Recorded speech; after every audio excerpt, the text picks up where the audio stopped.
The METUS Tech Show.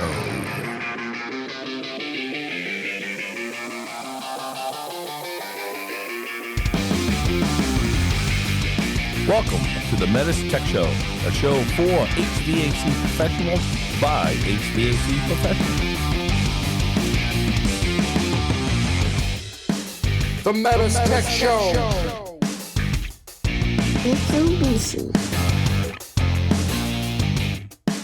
All right, so today is Halloween. We're recording this on Halloween. We'll probably release this in a couple of weeks.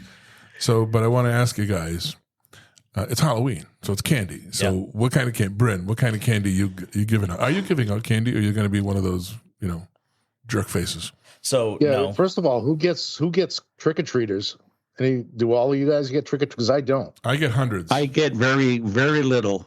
I'll get 150 kids at my door. Yeah, same here. I've got about 150 to 200. Yeah, easily 150 kids. Yep. Well, so Bryn, you get kids? No, so you're not buying any candy. No. So Steve, I'm buying candy, but I'm not handing any out.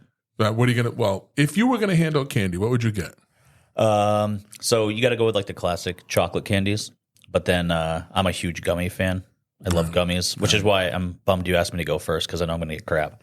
But I love gummy candy, so it would always have like Haribo's, gummy bears in there. There's nothing wrong with that. No, let's make a note not to ask Bryn what he likes for food anymore.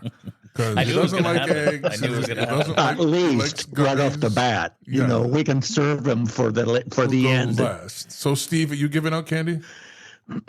No, I got like a very long driveway. It's dark on my street. There's like probably, a street light every 3 miles on my street, so no one dares walk down my driveway.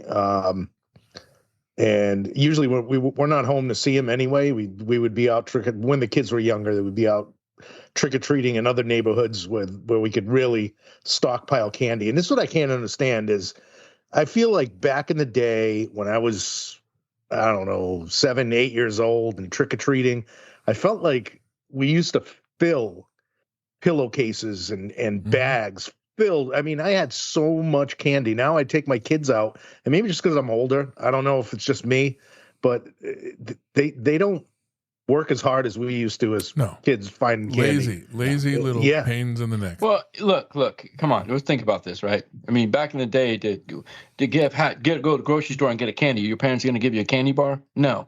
This day and age, the kids have more. It's everywhere. Good point. It's everywhere. It's everywhere. Yeah.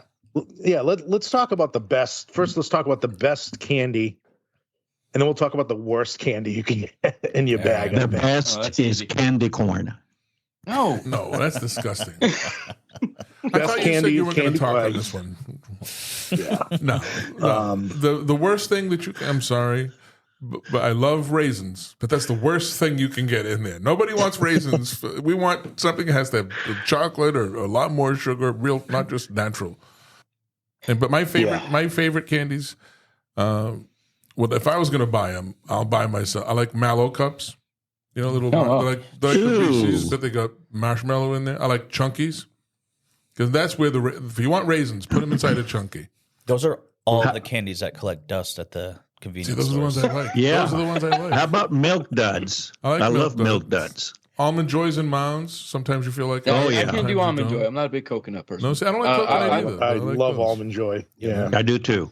I'll be taking those out of my kids' bags as soon as that, because they're not too crazy about them. I used to love Reese's peanut butter cups, but they changed the recipe. They don't taste the same. So it's too sweet now. But I'll still eat them. They use corn syrup. Hey, speaking of which, you guys, the World Series just ended last night. The Dodgers beat the Yankees. Sorry if you're a Yankees fan, but that made me very happy, being a Red Sox fan, that the Yankees got beat. So there. But that idiot Yankees fan that was trying to grab the ball out of Mookie Betts' glove. I can't believe that. Somebody posted a meme, and they show him trying to grab that ball, and it said, "Me trying to grab the Reese's out of my kid's Halloween bag tonight." That's about right. Yeah, that's the one they don't want to give up. They want to give you the junk. My go-to is Butterfinger. That's my go-to candy. Butterfingers is Butterfinger. Butterfingers. Heath. Yeah, Butterfinger. Heath Bar is mine too. Yeah. I have a list here in front of me of the top 10 worst Halloween candies, and I just want to go through these and see if you guys agree, disagree. But number one on the list, Gummy bears. should I start with number one or should I start with 10? No, go with 10. Go with 10. Yeah, go with 10. All right, let me start with 10, and I don't agree with 10. 10 is Bitter Honey. Oh no, those are Yeah. good. No, those are good. I like Bitter that. Honey. Yeah, I like Yes, those. me too. Yeah. I can't even believe that made that list. It takes Number you- it 9 takes is you Good 40 and minutes. Plenty. Yeah, it's licorice. No way. Yeah. Yeah. I like licorice. Black Good licorice, and, no. Good and Plenty is licorice. Yeah. There's good and Yeah, fruity it's and like good and black plenty. licorice Good and flavor. plenty is licorice. It's okay. Yeah. It's all right. And then number 8 is Black Licorice. Oh, nope. Big thumbs down I for love- that. That's number 1 on my list. No, I love black licorice. Oh, Paul and I would Listen. eat that up. I love black licorice, but I don't want that for Halloween. True. It's gonna have chocolate in it. True. Yeah, it's going in the bag, but a garbage bag. So number 7, I don't know. Some of these I don't agree with. Number 7, Smarties. No, they're Oh. great. No, that's Those are Smarties are good. great. no, Yeah. No, Bryn. they're not Oh bad. no, I'm all about it. They're not Love bad. Smarties. You don't want them on Halloween though. Yeah, I do. I do. No. Oh, it was the best. The little chalky. They have sour Number ones now. 6. Number 6 is Tootsie Rolls. I love Tootsie That's Rolls. always the last candy in my bag. But I'll eat them. Yeah. They're Yeah. delicious. I But like they're always Tootsie the Rolls. last candy I always eat in my bag. In moderation. Yeah. Right? What are Number Tootsie 5, Rolls? Necco wafers. Oh, those suck. Whoa. Those are putrid. Yeah, that one. Keep that one on the list. Yeah, that should be number 1. Yeah. They kind of look like the drain pan tabs that you put inside Yeah, a mini yeah, split. those are awful. But yeah, we're gonna stay away Gross. from those. How about number 4, wax cola bottles? They're oh, great. I remember Remember those? Yeah, those were good. Oh. Ooh. How many chemicals are in those? It's got to be good for you. Is that what the was that with the liquid inside? Yeah, Yeah. Right? Yes. Yeah. Okay. Oh yeah.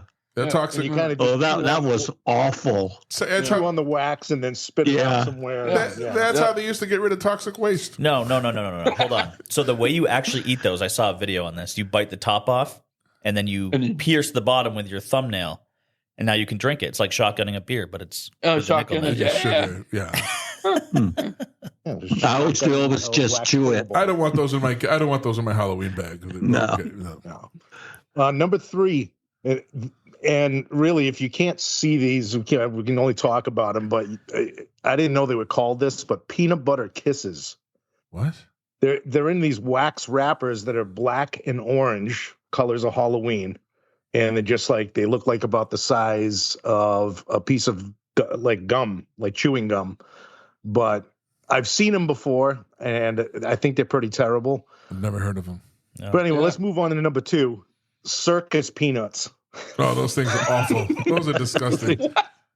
Those are terrible. Yeah, I don't think I've ever had those. they're awful. Yeah, if you're any younger than 30 years old, you probably don't know any of these candies. Yeah, no, those are awful. I don't qualify for that age. Yeah. And number 1 on the list, any guesses? I'm trying to think. Candy Is it- corn. Oh, yeah. No way! It's No disgusting. way! That's my Number 1 is the worst favorite. terrible candy you can get in your bag. Nora, my 4-year-old granddaughter, and I are fighting for the last 2 on the candy bowl at home. No. Do you have have the you? top 10 number 1? You have the top 10 best candies?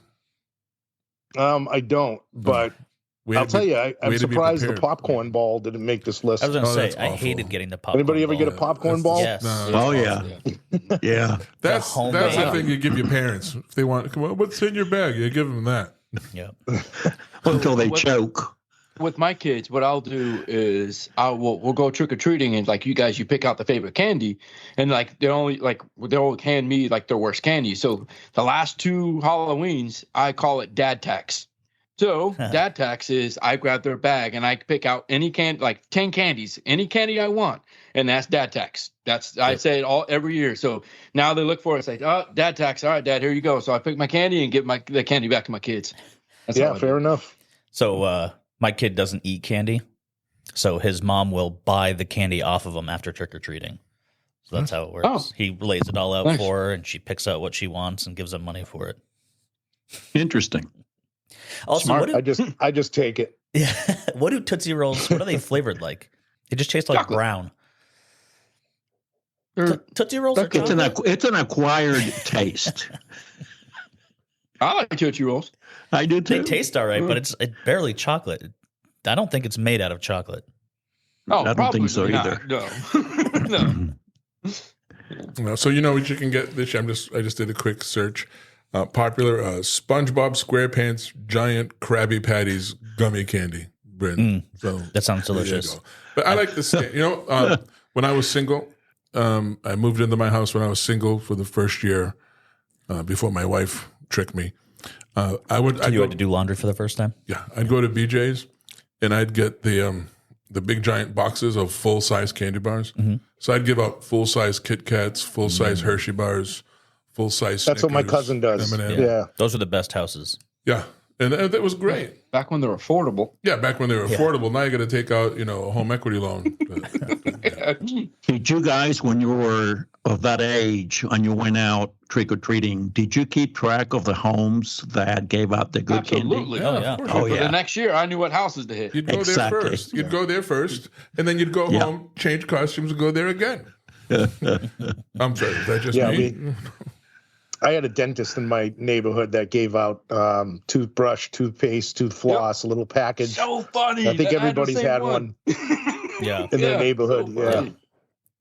Those are the houses you egged after you trick-or-treated. You know what's so funny? No, we don't- What Steve don't said, do he that. doesn't hand out candy. Where growing up, the houses that never didn't hand out candy somehow always got egged. Yeah. Or those are the houses that usually got egged on Halloween. Yeah, They're too lazy papered. nowadays. They're not Yeah, walking the all kid, down yeah. my driveway to egg my house. Yeah, no, they're But not- they're now not that I gonna said get that, they eggs. probably will. We'll give out the address later. All right, guys. So tomorrow we'll talk and we'll see what our kids got. But good luck. My kids won't go trick or treating. They're both too old now, so I have to live vicariously through some other kids, my nieces and nephews and stuff. Their kids, actually. All right. So what are we going to talk about today? So we're going to talk about M-Series equipment troubleshooting.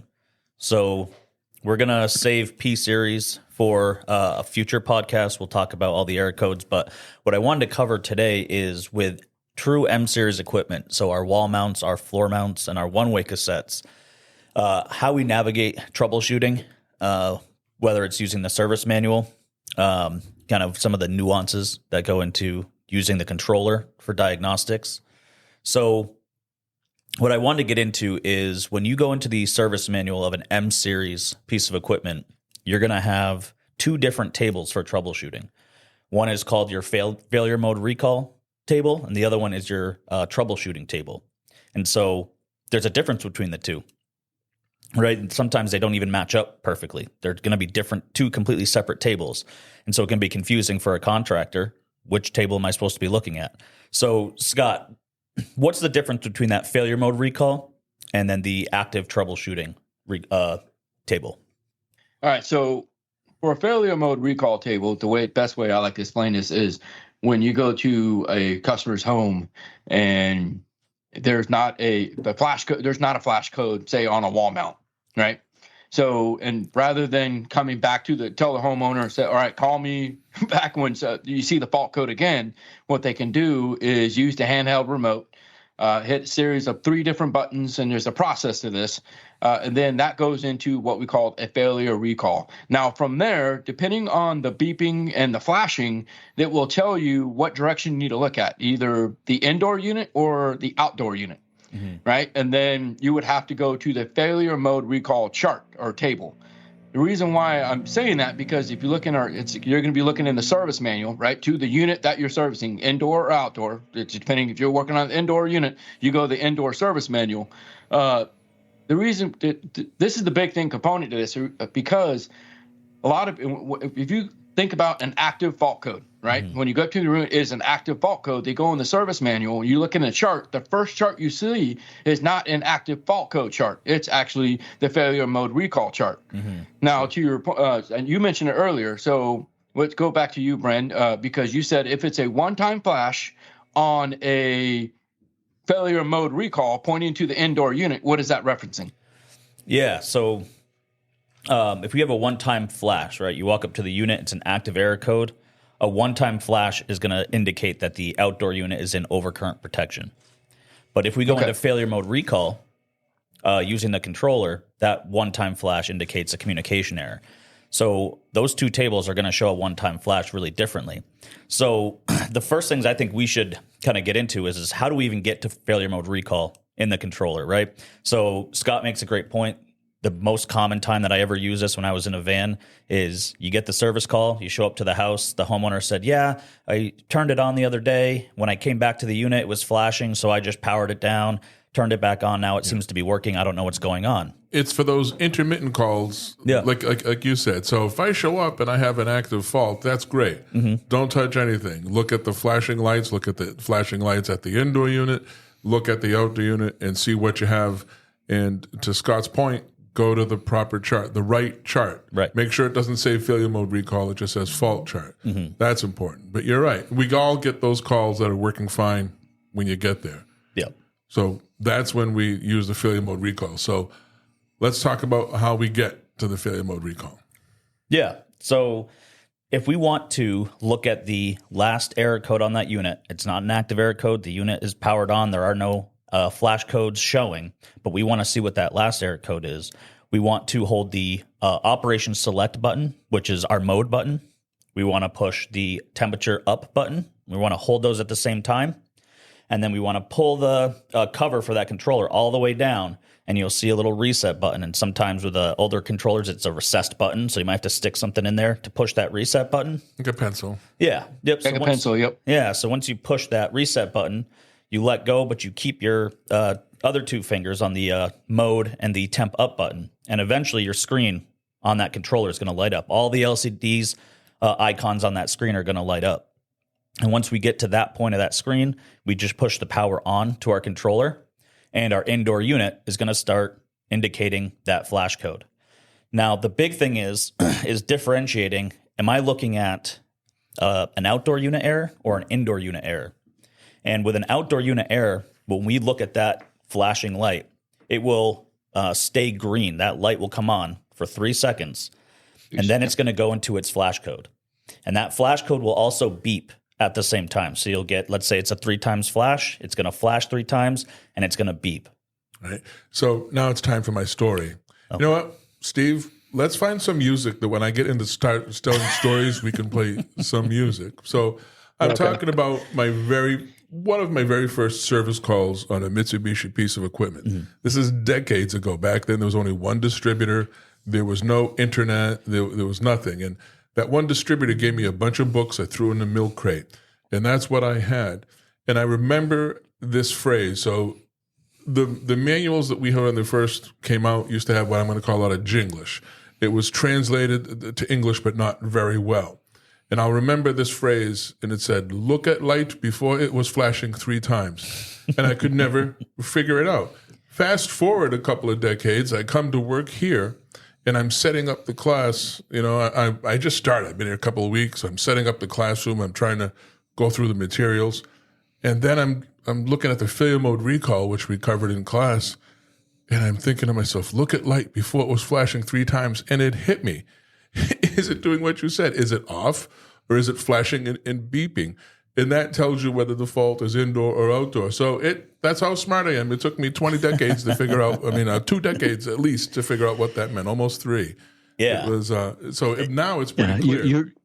You're never too old to learn, Paul. Yeah, but now it's pretty clear. In the flow chart, it tells you, is the light flash, is it blinking, or is it not blinking? And, right. So it's good. So you get that 3 good. seconds of solid green light before it goes into its flash and beep code. Yep. That's your indicator, hey, it's an outdoor unit problem. If it goes right into that flashing and beeping, then you know it's an indoor unit code. And so you can count those flashes, take it to the service manual, find your failure mode recall. You should be able to go through it. And guys, you got to make sure you're reading the right chart. Otherwise, you'll just go down a rabbit hole. Like in my classroom, I show an example. Say if it's this flash for failure mode recall, but you look at an active fault code, it's telling you have a motor problem. Where in reality, it's a thermistor problem. You're so. And I've I done kind that of go too. deep dive into that. We've all done that. You look at the wrong chart and you're going down a wild goose chase. It's nothing to do with what you have. And then you sit there trying to diagnose that and goes, what? Doesn't make any sense. Yep. Be careful. Yeah. Look at the manual, RTFM, read the fantastic manual. Make sure you're at the right chart. It says right above it, failure mode recall or fault recall, I think it says. So, Yep, fun troubleshooting. fact about the failure mode recall. So, if you actually go through that process on the handheld remote, that actually does something different behind the scenes for something else. What that does, that actually drives up your LEV at the outdoor 100% open. If you guys do not know that. Say that again? So, when you do a failure mode Yeah. recall, right, with the same, it's pretty much the same setup. You're also driving the LEV open 100%. Huh. That I did Yeah. not know. That's the perks of working out of our Swanee office. You learn things like that, Yeah. right? Yeah. But let's be clear about why we would use failure mode recall. Basically, you don't have an active fault at that moment.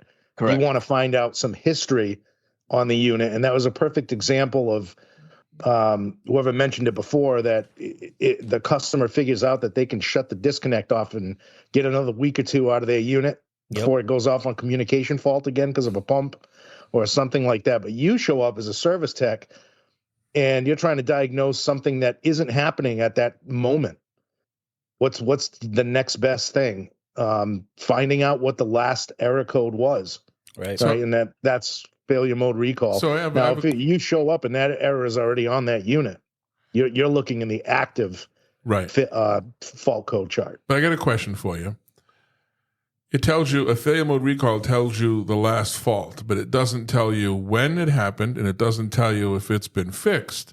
So if I'm the contractor fixing a fault, is there a way to clear that fault history?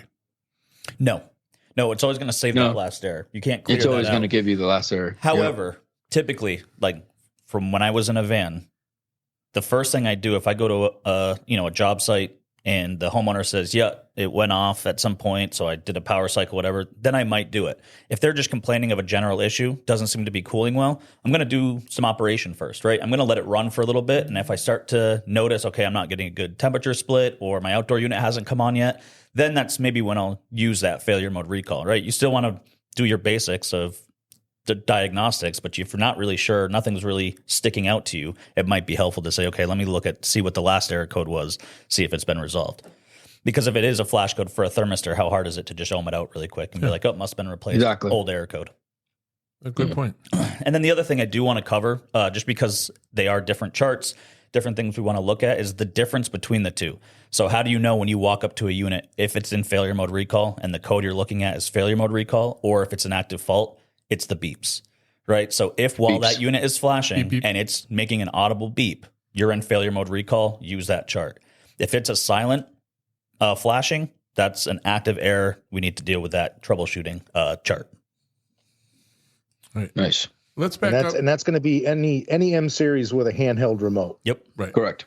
So wall mount, floor mount, one-way cassette, Makes sense. basically. Okay, Yeah. let's back up for a minute. Welcome everybody to the METUS Tech Show. That's what's missing. Yeah. Yeah. Sorry, I wondered. yeah, I wondered We're about leaving that. this in. We're not going to edit this out. We screw up yeah. so much. We're Yeah. human. We were all on a sugar high from eating candy. Well, you set it That's off. Halloween. You set the tone by saying, "What are we talking about today?" Yeah, I it did. seemed weird to I go. did. Well, welcome to the METUS Tech Show. Now, we are talking about M series units. But for those of you listening and you're thinking, well, how do I do this with P series? Basically, a wired remote, right? We can look up fault history with a wired remote. Yeah.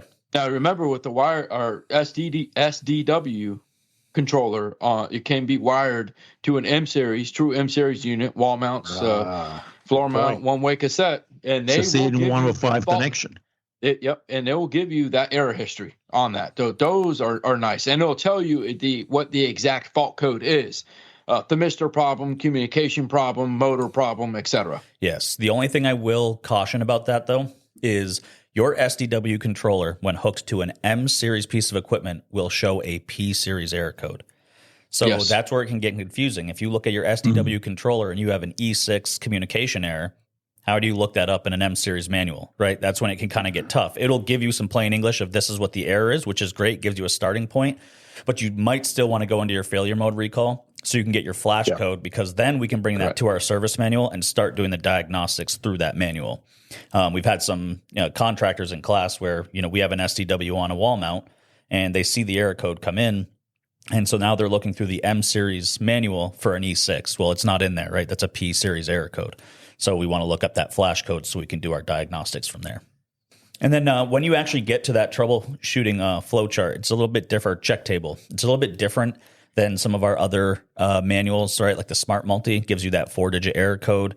It'll give the description, and then it gives you that troubleshooting yes/no flowchart, right? With the M series manuals, a lot of times it's going to tell you, what the common causes for that error or that flash code is, and then it'll tell you to refer to these different sections of the manual. Right? Yeah. So that's where it differs a little bit when you're getting referred to a different section of the manual, which realistically it's pretty straightforward, right? So if we have that one-time flash, it'll say refer to 10.5 how to check miswiring of your serial communication. So if you scroll down in your manual to 10.5, that's where we get our step-by-step guide, right, to test those points and test that communication. Yeah, those flowcharts are super helpful. Yep. And to add to that, Bryn, one thing that I've run into before too with technicians is we tend to just read certain sentences and we miss a lot if we don't read the whole paragraph. You got to read the whole thing. If not, you're going to miss something. Yeah, even if they get that far. You know, I've had students in class try and Google an error code and fail miserably because you don't know where that's coming from, what unit it's coming from, what error code table it came from. Who posted it? Yeah, exactly. Well, to your point, I make it a point when the class about our GL unit that we have, the wall mount is flashing. They go to the outdoor service manual and look in the flash codes there, which that they get that wrong. Or I see two things in my class. One is they'll go to the outdoor service manual and look at what the flash codes for the outdoor. In reality, they need to go to the wall mount service manual to get the actual flash codes. And two is they'll look at the failure mode recall table versus the actual troubleshooting check table. Right. So those are the two big ones I see. Yeah. I actually had a guy in class. This was a city multi-class, but he was using ChatGPT to look up error codes. Doesn't work well. There's some it'll catch, but not all of them. And then the other thing I do want to mention too, just because Juan had mentioned it, people will skip sentences or not read the whole thing. I will tell you that there are some error codes where there'll be maybe 5 different diagnostic checks to make. So, for example, if an outdoor unit operates and you have a one-time blank, this is an active error code. It says the unit is normal, but check the following: indoor filters are clogged. Check if refrigerant is short. Check if indoor-outdoor unit air circulation is short-cycled. So those are the 3 checks that we need to make. Which one are you doing first? Probably the indoor filters, right? Yeah, I'll check the filters nice and quick. Is the next thing you're going to check the refrigerant? Probably not. Of course not. It's the second one on the list, but knock off the easy ones first. There's other ones that are saying there's all kinds of different errors, and one of the checks is check if the stop valves are open. I'm going to do that first, right? It doesn't have to be done in order. Bang out the easy ones first, the ones that make the most sense or quick and easy checks, and then you can start digging in a little bit more when it's telling you to refer. Check your visuals first, and anything you can check with by eyesight. Right. And then grab the tools. Process elimination. That's what troubleshooting is. Yep. Yeah, you figure out what it is by determining what it's not. Also, I want to bring up too, be careful, because I know a lot of guys out there where, remember, you have the recall check table, and then you have the failure mode check table, and then you have the troubleshooting check table. I know a lot of guys, what they'll do is go open up the service manual and just do a search function, Control F, or search function on their phone, find on page, however they want to do it. And what they'll do is they'll search troubleshooting check table, which that is the correct table. However, that'll bring you to the failure mode recall table, because there's a little blurb right in the top right hand corner of the table in saying for active fault codes, go to the troubleshooting check table. Right. So that's where your search function is going to take you to the recall table, which is incorrect. You need to go to the table below the recall table. So we're hammering this home. This is like the 5th time that we're mentioning this now.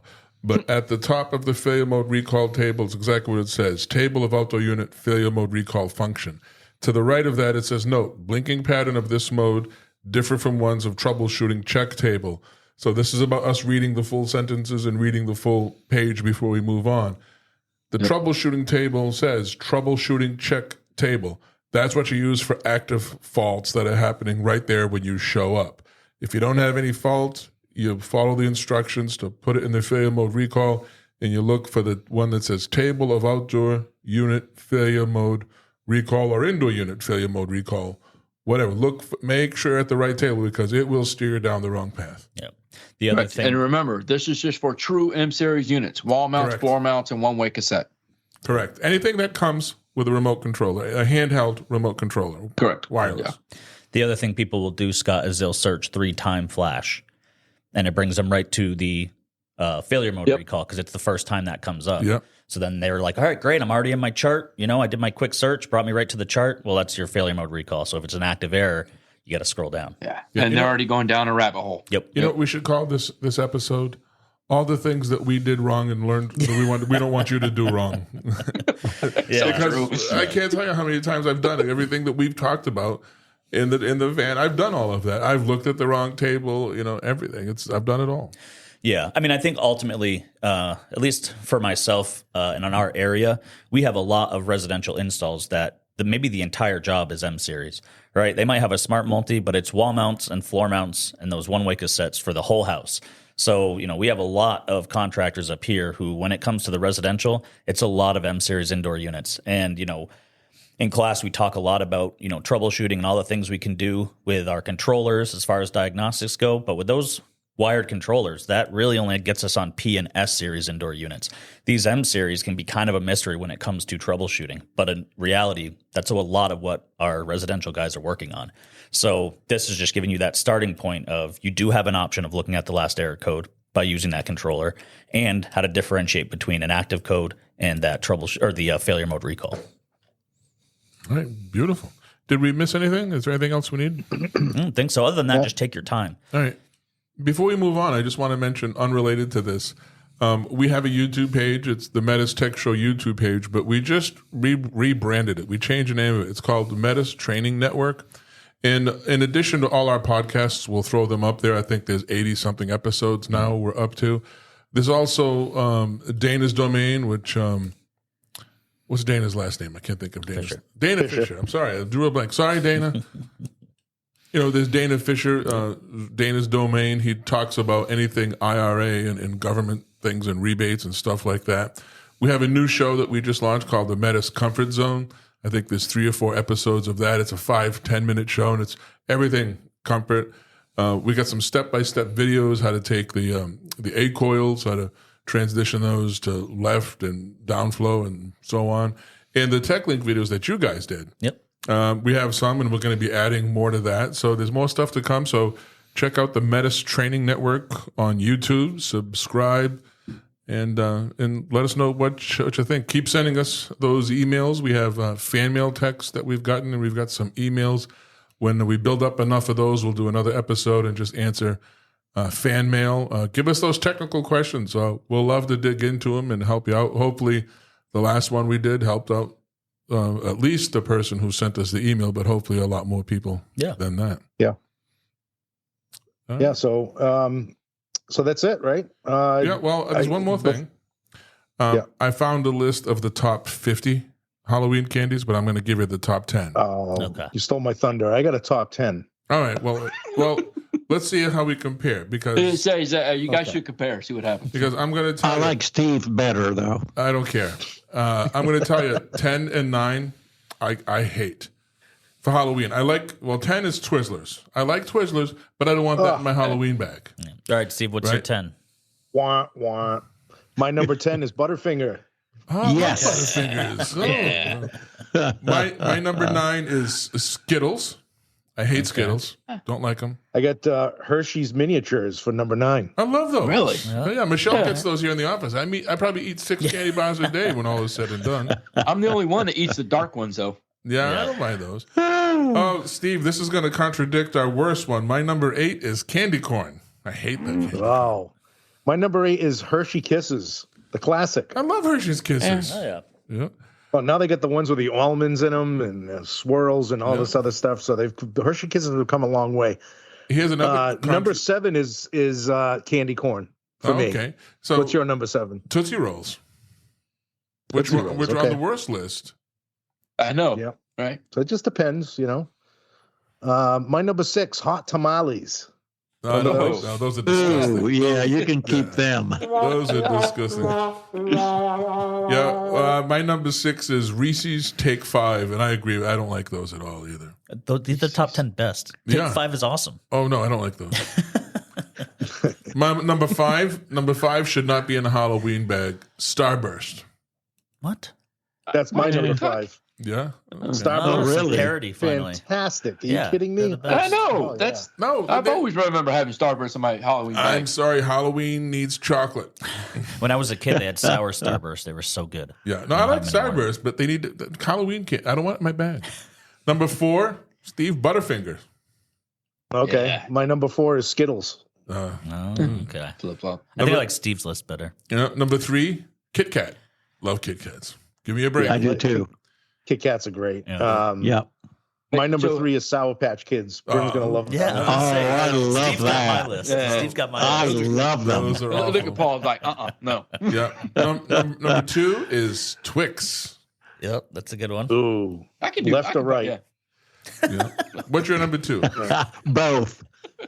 And my number 2 is Reese's Cups. Whoa. Yes. Oh my goodness. That happens to shocked be that's not my number number 1 is Reese's Peanut Butter Cups. I'm wondering what yours is. M&M's. Oh, M&Ms. yeah. No. Yeah. No. The I'm classic. I'm actually shocked that Snickers didn't break the top 10. The Snickers, Milky Ways, Three Musketeers, all those things are good. Guys, we're Yeah. old. I wonder 10-year-old how old kid. was the person that came up with this lists. Well, listen, I'm going to give you a disqualifier right here. I just looked at what my list came from, and it came from New Jersey. .com, NJ.com. And we all know that when I think about food and the culinary capitals, I'm thinking Trenton. Yeah. Yeah. I'm surprised Scrapple didn't make the list. Yeah, no kidding. The pork roll. Ooh, No, but Yeah, my list came scrapple out covered of, up in chocolate. I talked about the Reese's already. I don't like them anymore. They're not my favorite. They used to be, but they changed the recipe. They don't taste good. But yeah, Snickers, frozen Snickers are good. Yeah, my list came out of Ohio, Juan. Hey, There you go. Yeah. good source. What about M&M's? Chocolate or peanut? Neither. Peanut. But Peanut you know butter. what they have Thank now? you. My kids. I and get the peanut butter M&Ms. That's what I No, get. I don't That's like my that. favorite. I don't like the peanut butter M&Ms, but my kids and my wife hate these. But they have these new M&Ms with caramel. Yep. In Also, No. Yeah. No, I love caramel. Give me Rolos. Caramel. Anything with Oh caramel. yeah. Yeah, Rolos. Werther's candies. You know what I do? My wife hates to buy these candied apples. You know, in the fall, you get the caramel apples. So what she did, she goes, "You can't have any caramel apples." So I bought a bag of Werther's, and she bought a bag of apples. So I'd take a Werther's candy, and I would take a bite of that and take a bite of an apple. It tastes just like a caramel apple. It's delicious. okay, I have a random candy that I'm just curious if any of you guys have tried. It's called a Reason, Riesen. No, Oh, yeah. never heard of it. They Yeah. are such a sleeper chocolate. They're so good, but nobody buys them. I thought they were called Ryzen. Okay. Isn't ricin a poison? You know, like a weapon of mass destruction or something. Candy. No, you know, Yeah, Ryzen. I thought you were. Yeah, I don't think you were I've gonna ever say had these. raisin. No, raisinettes, chocolate covered raisins. Now we're talking. I like that. Yes. Remember Goobers? Mm-hmm. No, those are good. Ooh. So Steve, you remember like Juan and we went to Canada, year and a half ago, whatever that was. Yeah. I got the Kit Kats over there. Have you ever had a Canadian Kit Kat bar versus We American? did. We had it at training, at the CO2 training. Oh, that is like night and day chocolate. I mean, that's to me real chocolate versus whatever chocolate They we use probably here. don't allow the additives in the corn syrup and that. I had Kit Kats when I went to Japan, and they're green. Yeah. Japan is big on Kit Kat. Yeah, so I got the Japanese Kit Kat they gave me was grape. Yeah. And I thought at first, I was like, this is going to be bizarre. It was actually really good. Mm-hmm. But one candy before we leave that we didn't mention through this whole thing, I don't think anybody mentioned it, and it's just a fantastic candy, Milk Duds. Oh, Yes, I mentioned that right off the bat.